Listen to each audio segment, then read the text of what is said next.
नमस्कार। हिंदी साधन चैनल में आप सभी का एक बार फिर से हार्दिक स्वागत है। आज हम सभी इस वीडियो में साकेत महाकाव्य के तीसरे भाग को देखेंगे। इससे पहले हमने 2 वीडियो बना रखा है, अगर आपने उसे नहीं देखा है तो अवश्य ही देख ले। और सबसे महत्वपूर्ण बात, साकेत महाकाव्य के 9वें सर्ग से ये वीडियो है जो नेट परीक्षाओं के लिए अत्यंत ही महत्वपूर्ण है। तो चले हम पंक्तियों को शुरू करते हैं। पंक्तियों को देखते हुए हम संदर्भ व्याख्या भी करेंगे। जीवन के पहले प्रभात में आँख खुली जब मेरी, हरी भूमि के पात पात पे मैंने हृदय गति हेरी। खींच रही थी दृष्टि यह स्वर्ण रश्मियाँ लेकर, पाल रही ब्रह्मांड प्रकृति थी सदल हृदय में लेकर। तन तन को नभ खींच रहा था बूंद बूंद रस देकर, बढ़ा रहा था सुख की नौका समय समीरन खेकर। बजा रहे थे द्विजदल बल से शुभ नावों की फेरी, जीवन के पहले प्रभात में आँख खुली जब मेरी। संदर्भ प्रसंग है। इस गीत में उर्मिला अपनी सखी से उन दिनों का वर्णन कर रही है जब उसके जीवन में नव यौवन गमन के साथ प्रियतम से मिलन का सुख उपलब्ध हुआ था। व्याख्या है। हे सखी, जब जीवन के पहले प्रभात में मेरी आंखें खुली अर्थात यौवन और पति का आनंदमय सानिध्य मिला तो मैंने अपने हृदय के कोमल भावों का प्रसार हरी भूमि के पत्ते पत्ते तक देखा। यह सुनहरी किरणों से मंडित दृष्टि मुझे बरबस आकर्षित कर रही थी। ऐसा प्रतीत होता था मानो यह प्रकृति हृदय मन से इस ब्रह्मांड को पाल रही थी। आकाश बूंद बूंद लेकर अर्थात ओश कणों के माध्यम से धरती के तन तन को खींच रहा था। समय रूपी वायु सुख की नौका को खेकर आगे बढ़ा रहा था। तात्पर्य यह है कि समय की गति के साथ साथ मेरे सुख बढ़ते चले जा रहे थे। पक्षियों का समूह मधुर स्वरों से चहचहाते हुए मानो शुभ नावों की धुन भी बजा रहे थे अर्थात पूरे परिवेश सुखमय था। अगली पंक्ति है। यह जीवन मध्याह्न सखी अब शांति क्लांति जो लाया, खेद और प्रस्वेद पूर्ण यह तीव्र आप है छाया। पाया था सो खोया हमने, क्या खोकर क्या पाया। रहे हैं हम में राम हमारे, मिली न हमको माया। यह विषाद वह हर्ष कहाँ अब देखा था जो फेरी, जीवन के पहले प्रभात में आँख खुली जब मेरी। संदर्भ है। इस पंक्ति में उर्मिला अपने जीवन के मध्याह्न अर्थात विषादमय समय का हृदय स्पर्शी वर्णन कर रही है। व्याख्या है।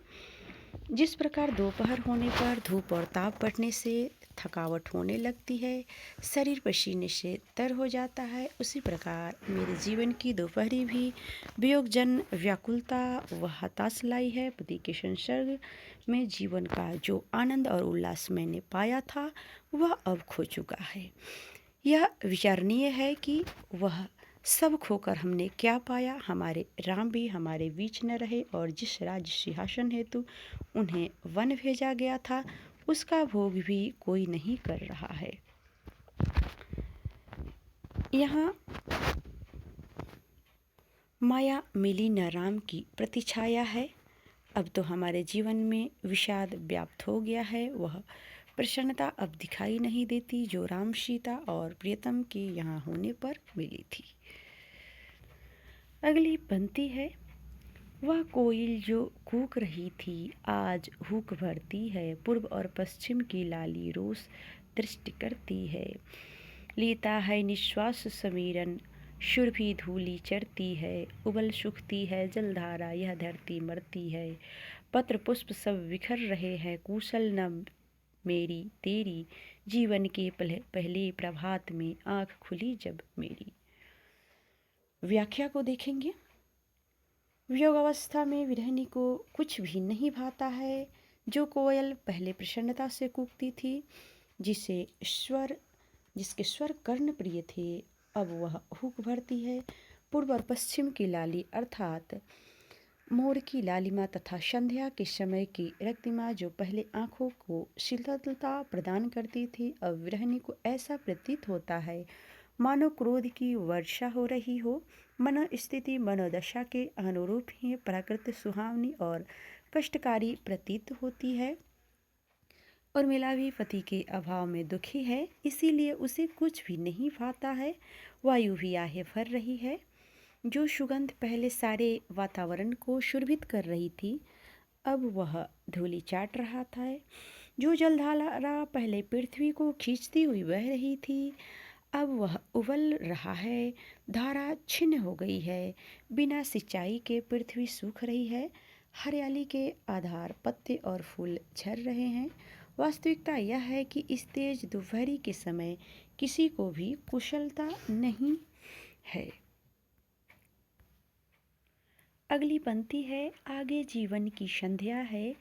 देखे क्या हा आली, तू कहती है चंद्रोदय ही, काली में उजियारी। सिर आँख पर क्यों ना कुमुदनी लेगी वह पद लाली, किंतु करेंगे कोक शोक की तारों की रखवाली। फिर प्रभात होगा क्या सचमुच, जो कृतार्थ यह चेरी, जीवन के पहले प्रभात में आँख खुली जब मेरी। इस पदांश में उर्मिला जीवन की संध्या के विषय में अपनी सखी से चर्चा कर रही है। वह असमंजस में है। व्याख्या है, मेरे जीवन का मध्याह्न तो कष्टप्रद था, अब आगे संध्या होने वाली है। हे सखी, जीवन के अवसान के समय न जाने क्या घटित हो। तेरा कहना है कि संध्या के समय चांद का उदय होने से कालिमा उजाले में बदल जाएगी, अर्थात प्रिय से मिलन होगा और मेरे विषाद सुख में बदल जाएगा।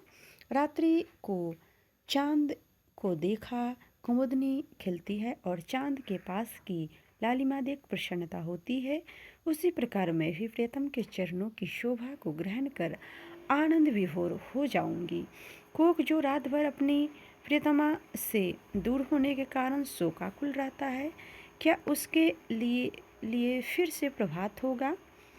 उसे फिर से प्रिय मिलन का सुख मिलेगा? क्या मुझे भी फिर से प्रियतम सुख मिलेगा? यदि ऐसा हुआ तो अपने स्वामी की यह दासी स्वयं को धन्य मानेगी। इस प्रकार से उर्मिला अपनी सखी से बातें कर रही है। अगली पंक्ति है, सखी विरह उड़ा दे हो रही मुक्ति मानी, सुन सठ सुखवानी हाय रूठो न रानी। खग जनकपुरी की ब्याह दूँ सारिका में, तदपि यह वही भी त्यक्त हूँ दारिका में। कह विहग कहाँ है आज आचार्य तेरे, विकच्छ वदन वाले वे कृतिकांत मेरे। सचमुच गया मैं हो अहेरी नये वे, यह हत तरनी क्यों छोड़ यूं ही गए वे। प्रसंग है, अपनी जीवन व्यथा कह चुकने के उपरांत उर्मिला अपनी सभी पक्षियों एवं पशुओं को स्वतंत्र करने की आज्ञा प्रसारित करती है। वह अपनी मनोव्याख्या उन्हीं के सम्मुख रखती है। वह पगली सी कहने लगती है कि हे सखी, इन सभी पक्षियों को उड़ा दो, क्योंकि इन सभी को स्वतंत्र हो जाना चाहिए। इस बात को सुनकर तोते की यह ध्वनि उठी, हाय रूठो न रानी। मुझको सुनकर उर्मिला, अरे पक्षी, तू अप्रसन्न मत हो, मैं तुझे जनक की साड़ी का ब्याह दूंगी, किंतु इस बात को समझ ले, मैं उस जनकपुरी त्यक्त द्वारिका हूँ। अरे पक्षी, मुझे बता दीजिए, तेरे आचार्य यानी लक्ष्मण कहाँ गए हैं? अरे सुंदर केशमय बदन वाले कीर्ति एवं मेरे कांत कहाँ गए हैं? क्या वे मैं गए हतहरणी को यहाँ क्यों छोड़ गए? वाव्य है कि शिकारी स्वयं हत शिकार पशु का प्रथम ग्रहण करता है एवं उनको लेकर अन्य शिकार की खोज करता है, किंतु हिरणी की तरह आहत मुझको यहीं छोड़ देना उनका अनाड़ीपन सिद्ध करता है। अगली पंक्ति है, निहार सखी सारिका कुछ कहे बिना शांत सी, दिए श्रवण है यही इधर में हुई भ्रांत सी। इसे विपुन ज्ञान तो सुन, सुभाषिनी है बनी, धरो खगी किसे धरू, धति लिए है धनी। प्रसंग है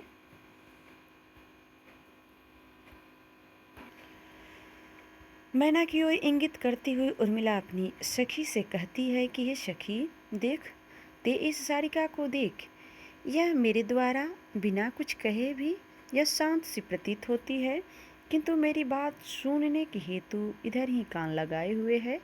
इस आकृति को देखकर मैं स्वयं भ्रांत सी हो गई हूँ। इस समय यह सुवासिनी बनी हुई है, किंतु इसे तू पिशुन मात्र समझ। अरे मैं किसको धारण करूं?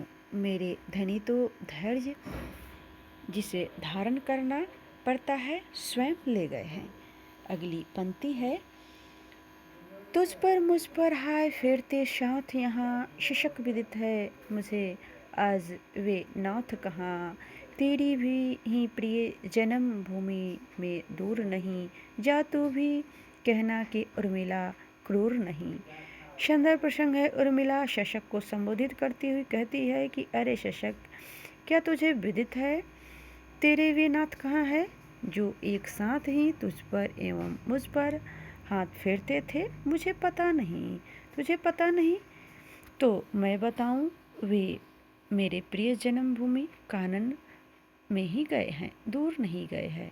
तू वहीं चला जा एवं उनसे कहना कि क्रूर उर्मिला वहीं पे विराजमान है।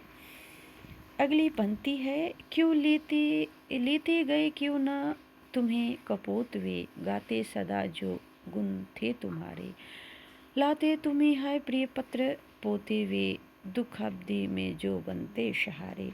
प्रसंग है, उर्मिला कपोत को संबोधित करती हुई कहती है, अरे कपोतगण, वे नाथ तुमको साथ क्यों न ले गए?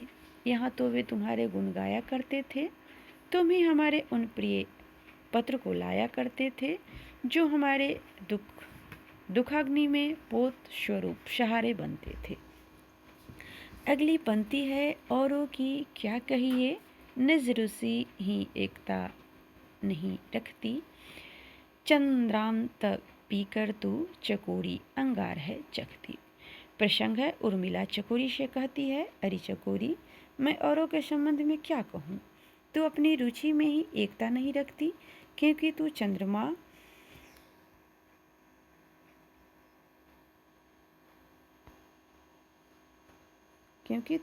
चंद्रमा को और तारे को देखती हुई स्वयं अंगार को चखती है। इस प्रकार से अगली पंक्ति है, विरह उड़ना भी यो हो बद्ध भूल गए, अरे यदि अब इन्हें छोड़ दूं और निर्दयता दे, परिजन इन्हें भूले यही उन्हें शब है बहे, बस अब हमी साथी संगी सभी इनके रहे।